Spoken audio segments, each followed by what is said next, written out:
Oke, assalamualaikum warahmatullahi wabarakatuh, teman-teman Bang Kep.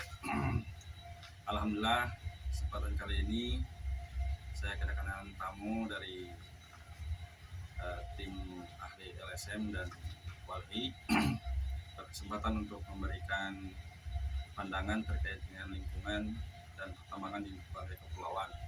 Nah, perkenalkan, saya Irawan Gibase, asli Banggai Kepulauan ya, sebagai bentuk kepedulian saya kepada teman-teman Banggai dan juga Banggai itu sendiri, Banggai Kepulauan. Di samping saya ini Profesor Pak Ardi ya, Profesoran. beliau sangat aktif di dunia lingkungan hidup ya. Nanti akan memberikan pandangan terkait dengan pertambangan dan lingkungan hidup. Nah, oleh karena itu saya sedikit bertanya-tanya pada Prof Ardi nih. Nah, di Banggai Kepulauan itu Prof, apa kondisinya itu terakhir di sana itu seperti apa? Itu sementara lagi rencana ada masuk 44 perusahaan untuk menambang lokal asing. Nah, itu dia yang masih dirahasiakan, nggak terbuka di publik itu loh. Harusnya terbuka, dia perusahaan cangkang atau perusahaan lokal. Kalau perusahaan lokal nggak mungkin ada di Bangkep ya.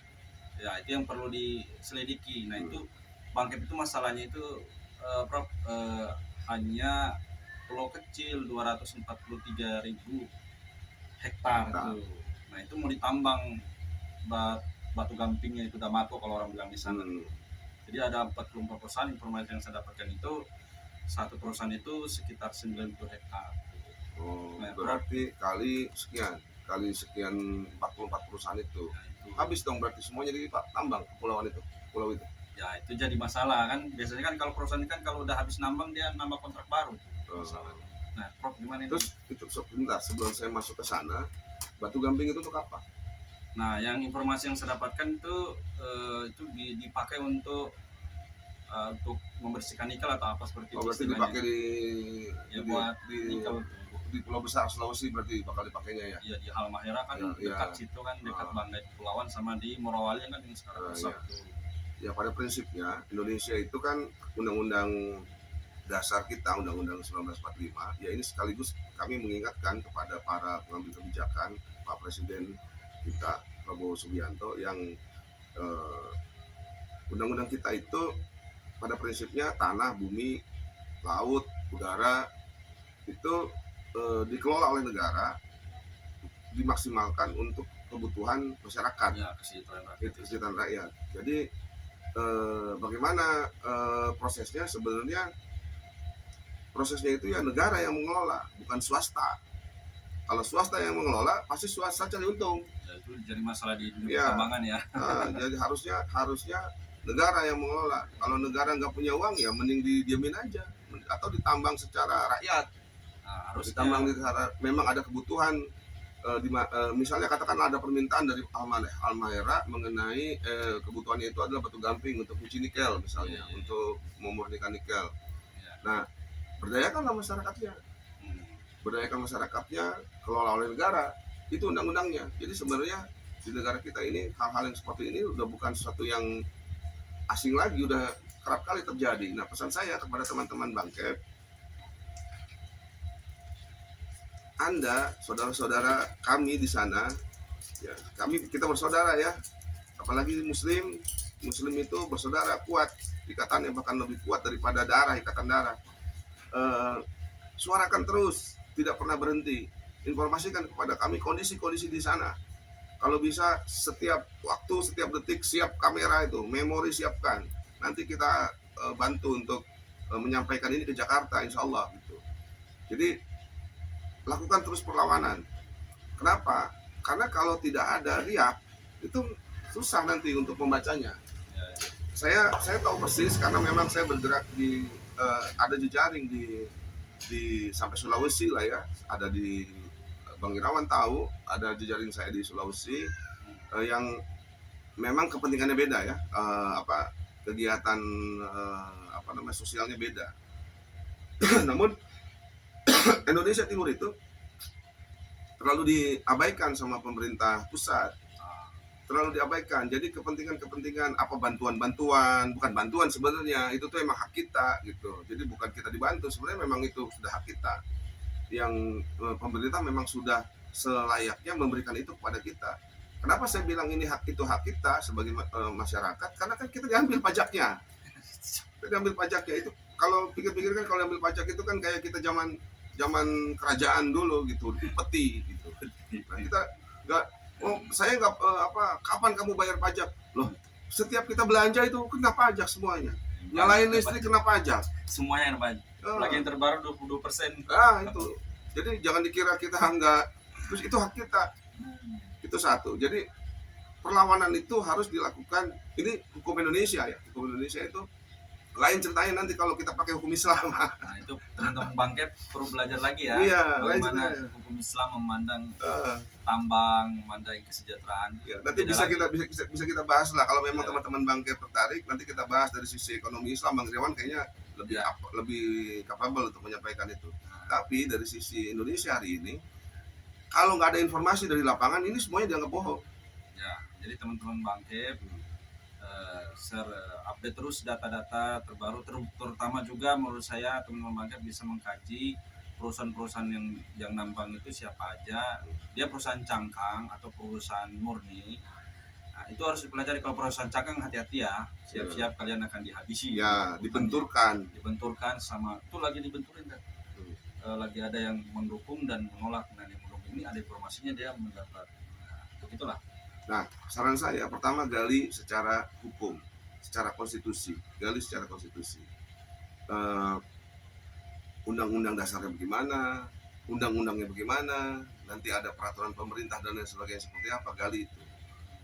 Satu itu, gali secara pribadi maupun kelompok, kumpulkan informasi itu jadi satu.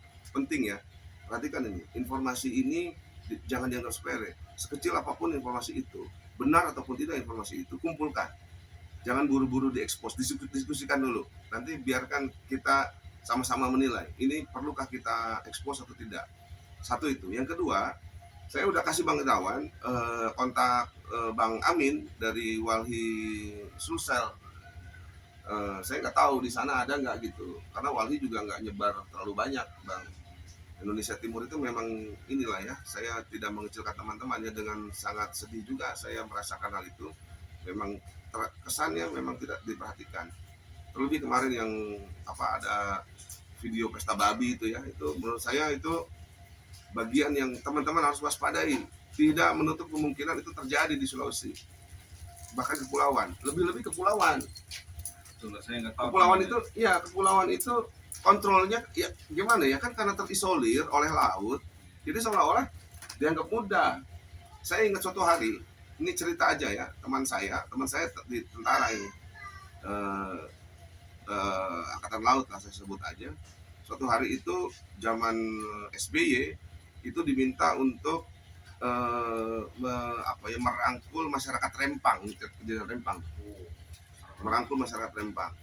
Nah, tapi kemarin ini di rejim yang kemarin si rejim Jokowi ini, dia diminta masuk lagi untuk merangkul lagi, dia nggak mau karena sudah beda konsepnya. Nah, ini yang harus dipelajari. Ya, jadi tanah adat, tanah ini juga semuanya Indonesia menganut hukum adat itu ada di Indonesia itu. Jadi kita gali itu semua. Nah, yang kedua tadi hubungi Bang Amin itu, paling nggak Walhi Sulawesi Selatan. Nomornya sudah saya kasih ke Bang Irawan. Teman-teman di sana kalau bisa hubungi Bang Amin. Bang Amin, kalau Bang Amin nonton video ini, mohon bantu teman-teman di Bangkep ini, Bang Amin. Nanti kami akan, kalau Bang Amin ada kesulitan nanti untuk komunikasi ke Jakarta, saya akan bantu komunikasi ke Jakarta nanti, insya Allah. Itu Bang. Dua itulah, paling nggak dua itu sementara ini, nanti kita bahas lagi. Oh ya, satu lagi, ketiga, cari dukungan semaksimal mungkin. Cari dukungan semaksimal mungkin. Teman-teman Bangkep itu lagi ada pergerakan untuk menolak batu gamping, alhamdulillah sudah ada. Jangan cuma level lokal, keluar juga. Ya, makanya saya keluar daerah dan keluar negeri. Insya Allah kita kerja keras agar tidak terjadi seperti yang terjadi di daerah-daerah lain di pelosok Indonesia. kebanyakan perampokan alam ya, Iya. hasil alamnya habis ya. Jadi teman-teman, ini buat teman-teman yang pro ya, buat teman-teman yang pro, Anda salah kalau menganggap tambang itu akan membuat Anda jadi bahagia. Nah, Anda itu salah. Itu yang jadi poin yang selalu dipromosikan atau diopinikan teman-teman yang non-pro itu, Bangkit kan termasuk daerah yang miskin ya di Sulawesi Tengah. Makanya itu yang diopinikan terus, biar Bangkit maju, jalannya bagus, rumah sakit bagus. Pertanyaan saya begini, kalau abang cerita sama saya, makan ikan masih gampang kan?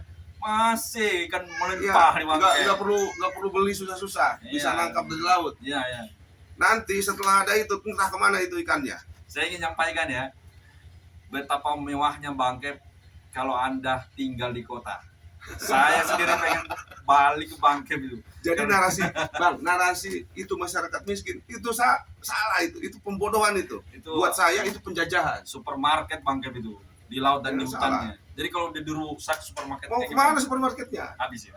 Itu supermarket nggak akan bisa dibikin manusia, itu dibikin sama pencipta itu. Itu pun dirampok. Aduh. Bahaya sekali. Rasa syukur kita di mana? Maka benar kata Allah itu, kalau kamu bersyukur, aku akan tambahkan nikmatku. Tapi kalau kamu kufur, ya habisi sama Allah itu. Jalan-jalanlah ke kota biar tahu rasanya Bangkit itu semewah itu. Jangan berpikir di desa itu miskin, jangan berpikir begitu.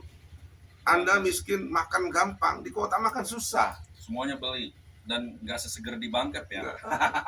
Nggak ada ikan. Saya nggak suka ikan laut apalagi, terlalu karena anak amis. Kenapa? Karena saya dapatkan di sini sudah beberapa hari. Nah, kalau langsung nangkap, nggak usah dibakar lama-lama, setengah matang doyan saya. Itu wanginya aja sampai bikin lapar. Ya, perhatikan ini, omongan kita yang terakhir ini adalah menegasikan kepada teman-teman di Bangkit bahwa kemiskinan di daerah itu bohong itu. Anda jauh lebih kaya dari kami di sini. Wah, mewah pokoknya Bangkit itu. Jangan sampai dirusak. Jangan sampai sekali masuk mereka nanti ada poin-poin berikutnya terkait dengan aturan di kita, misalnya AMDAL. Teman-teman nanti bisa minta AMDAL. AMDAL itu tentang dampak lingkungannya. Itu lingkungan harus dilibatkan. Kalau tidak dilibatkan, kita bisa ajukan ke pengadilan.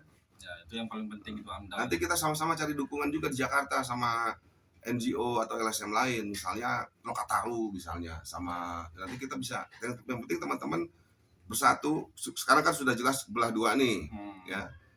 Perhatikan baik-baik. Jangan sampai narasi kemiskinan itu dijadikan perpecahan. Jangan sampai. Anda jauh lebih kaya dari kami. Makan Anda lebih gampang, kami lebih sulit makan di sini. Di sana pasti lebih subur juga kali ya. Kalau Batu Kambing nggak terlalu subur. Tapi tergantung yang daerah ada sungai yang hidup coklat itu yang subur. Tapi kalau daerah-daerah lain yang memang ini nggak terlalu subur, paling hanya pohon kelapa. Cuman lautnya subur semua. Laut makan memang udah pasti subur lah. Itu ya teman-teman ya. Nanti kita buat video-video berikutnya. Teman-teman kirim video juga ke Bang Irawan nanti supaya kita bisa analisis di sini. Datanya ya teman-teman ya. Itu cukup ya. Ini sebagai bentuk ya perjuangan dan perhatian kita terhadap daerah-daerah, termasuk apalagi saya orang Banggai Kepulauan ya asli ya. Saya di depan Salakan tuh Pulau Bakalan, saya lahir asli dari sana ya. Sebagai bentuk perhatian putra daerah mencintai Banggai Kepulauan, inilah bentuk yang bisa saya lakukan walaupun di luar Banggai ya. Nanti kita share lagi video-video selanjutnya, tapi juga teman-teman mohon informasinya, data-datanya yang selengkapnya terkait dengan perusahaan, terus dengan Batu Gamping, share ke kami agar kami kaji lagi seperti itu ya. Dan kami bisa share juga nanti. Oke, siap. Satu kata, lawan. Satu kata, lawan. Assalamualaikum warahmatullahi wabarakatuh. Berapa menit?